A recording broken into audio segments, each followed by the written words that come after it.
Welcome to this episode of Chew on This with Deborah and Ray. I'm Ray. I'm Deborah. And I'm Ivy. This is Ivy. Welcome, Ivy. Nice to have you. We're so excited to have you here. Ivy actually shares a passion for health and wellness and tries to pass that along to your family and live that way as well as easy for me to say, holistic lifestyle. And you are a birth and postpartum doula. Yep. A what? Birth and postpartum doula. Okay. That's a woman who assists other women in the birthing process, giving them comfort measures and comfort during labor and delivery. What a beautiful gift. Yeah. It's really nice. And you're a massage therapist, and that's Yes. we're going to talk a little bit about that later in the show, maybe the second segment. We'll see when we get to it. But we're so excited that you're here. Ivy and I share a birthday, so we're soul sisters. Don't we look alike? Anyway, today what we're going to talk about first is, anybody guess what we're going to talk about? We're going to talk about water. Water. Water. What else are we going to talk about? Well, we're going to talk about that later. Ray's real excited to share his My shirt with t-shirt. you. Yeah. But it's a desert out there, and we live in Las Vegas, whether you live in Las Vegas or you live someplace else, it is summertime, it's hot, and every day of the year you need water, but especially now. So, how much water do you drink a day? I'll put you on the spot. Okay. I really aim for 80 ounces. That's awesome. Very good. I don't always make it, Yeah. but that's my goal. I try to keep track of it. I'm doing about 110 ounces a day. Yeah. I drink often. So, most experts agree that you should drink half your body weight in ounces. So, if you weigh 100 pounds, you drink 50 ounces. Probably should drink maybe 64. But, so I carry this around. Ivy's is about the same size. This is 40 ounces. This is 40 ounces. I got mine at Costco. I don't get it paid anything for saying that, but I got it at Costco. It is heavy, but I like having my water with me and I don't have to keep refilling it. Except for yesterday at church, I dropped it next to one of the babies. Oh no. Boy, did that baby jump. He jumped and he cried. I scared him. So I hope I didn't traumatize him for life. Anyway, so carry your water around because there are so many benefits of drinking clean water. RO water, reverse osmosis if possible. You know, we can talk some other time about bottled water, but if that's all you have handy, please just drink some water, but out of a metal or glass jar if possible, because there's so many ways that water helps your body's detoxification pathways, and helping your kidneys clear out the toxins, even your liver. What is it? Your liver needs water to the glycogen, right? Something to do with the glycogen. See, you know all this? A little bit. A little bit, because that converts to, let me see if I have notes that tell me that. Because I know that because I'm on camera, I can't remember. It helps to release the glucose into your bloodstream. And so sometimes when you're feeling hungry, sometimes when you're feeling hungry, it can really just be that you're thirsty. And it also could be a craving because your body is not releasing the glucose. And so your body's saying, I need something for energy. So you'll have those immense cravings. So before you reach for the junk food or the sugar, reach for a glass of water and drink that. Cheers. Cheers. I think we should. Let's all take a drink. Okay, cheers. Cheers. Cheers. Excuse us while we take a quick drink. It's very hot out there. So, if you feel hungry, take your glass of water. So you know some of the signs of dehydration? Yeah. Dry skin, Yeah, for sure. dry skin. Bad breath. Yeah. Dry mouth. So before you reach for the mint, reach for a glass of water instead. Dry cuticles. Right. Your cuticles dry out. Let me see. Off the top of my head, dizziness. And headaches. Headaches. Yes. If you have a headache, drink water. Any time of year, if you have a headache, try drinking some water. You'll notice maybe a decrease in your urine output.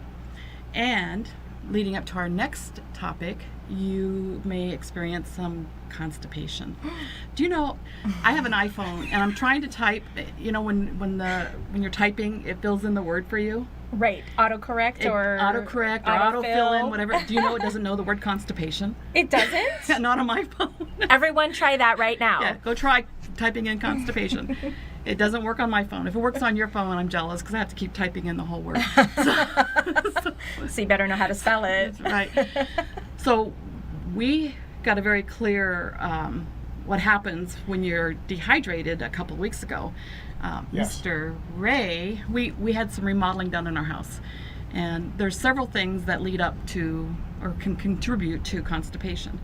One is, believe it or not, stress can lead to constipation, lack of water, lack of sleep. Let me see, what else is my list? Probably We said inflammatory food, foods. right? Yeah. Foods that you're not eating, or that like sugar and highly processed foods can trigger constipation. And so we had some work done in our house, and Ray's sleep was interrupted. We were definitely under some stress. Food choices weren't the best. The water was the sink was disconnected, and so it was a little bit harder to get some water. Right. And so he was dehydrated. So he had all the things that we say make sure you're doing to prevent constipation, and he did them all. And he ended up in the hospital, or the emergency room. And all the tests told us what it wasn't. So, you know, he got a clean bill of health, but his digestive system was in chaos, and he was a pretty sick boy. I think my digestion system just absolutely stopped. It came to a standstill, and right where your appendix is where your small and large intestine connect, Right. and that's where I got some serious pain. Yeah. And all of a sudden, it was like I got to go to the hospital. And So they gave him some pain medicine. So what can cause constipation? One of the other things I didn't mention is medication. So certain medications can slow down the bowels. So they gave him some morphine for the pain, which didn't help the constipation. right. So we're going to talk about that little 4-letter word today, poop, because there was a point in time when I don't poop. Make sure no one knows, Everybody right? poops. Come Everybody on. poops. If you're not Everybody pooping poops. at least once a day, because they say if you're pooping less than 3 times a day, that's constipation, right? So Right. 3 times a day. So if you're not going 3 times a day, hopefully you're going at least once a day. And everybody looks, don't they? Well, I heard my friend Karen Langston said not everybody looks. Oh, maybe they should. And what do you look for? Yeah. What do you look for? You look for color, Color. shape, the shape, the color, the consistency. You want to make sure. There's a thing called a Bristol stool chart, and I work with my clients on that because you want to make sure it looks like a healthy poop, right? So anyway, so less than 3 bowel movements a day. Talk to your doctor to see if you can get that going. So if you have difficulty passing hard stools, abdominal bloating could be constipation, discomfort, pain. Like Ray, had it was all severe those. pain. His was severe pain. Constipation can be quite Painful. painful. I mean, And Yeah. frustrating, I'm sure. Well, this is Mr. Strongman, and he was writhing in pain. I was also doubled over because I was throwing up Yeah. dry heaves for an hour on end, and it was just not fun at all. Yeah. Right. Because my digestion tract had stopped. So drink your water. Keep yourself hydrated. And try to keep the stress level down. Yeah. Mm-hmm. There's we could probably talk for an hour show on constipation, but we'll move on. One of the main reasons is you want to make sure things keep moving is your bowel movements is the waste, right? Your body takes all the nutrients it can out of it, and everything else is the waste. And so if it does not move out of your body in a timely manner, all those toxins can get reabsorbed into your body. Right. You don't want that. No. You don't want that. No, you don't. So, anyway, we're going to talk a little bit about the next thing that I think is really helpful for to help your whole body, but also helps with constipation. And it did help Ray. And we're going to talk a little bit about massage and the benefits of massage when we come back. But before I leave, I just want to mention that all that we say here, our conversations are never meant to diagnose or to treat. And if you struggle with dehydration or constipation, please talk to your healthcare provider. Please.